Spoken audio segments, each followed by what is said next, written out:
TDS की generality बहुत simple है। सपोज करो एक कंपनी है और उसमें ना एक बंदा है, उसकी सैलरी है 1 लाख रुपए।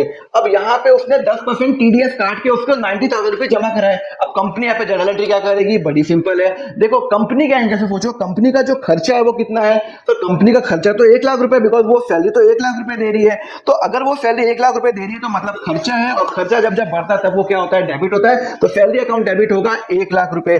अब यहाँ पे कंपनी ने उसके बैंक अकाउंट में, एम्प्लॉय के बैंक अकाउंट में 90,000 रुपए जमा कराए। तो यहाँ पे बैंक अकाउंट कितना कम हो गया? 90,000 रुपीज। कंपनी का बैंक बैलेंस कम हो गया। जब जब मेरा एसेट कम होता है तब वो क्या होता है? मेरा क्रेडिट होता है। तो यहाँ पे बैंक अकाउंट क्रेडिट हो जाएगा 90,000 रुपीज। अब यहाँ पे प्रॉब्लम यह आ रही है कि सैलरी डेबिट हो रहा है 1 लाख से और बैंक क्रेडिट हो रहा है 90,000 से। तो 10,000 रुपए जो कंपनी ने टीडीएस काटा, जो भी वो गवर्नमेंट को 2 दिन या 4 दिन बाद पे करेगी, तो वहां पे क्या करेगी? कंपनी के लिए लाइबिलिटी है कि 10,000 रुपए मुझे गवर्नमेंट को उसके अकाउंट में जमा कराने, टैक्स जमा कराने हैं। तो वो क्या करेगी? लाइबिलिटी का हेडिंग क्या देगी?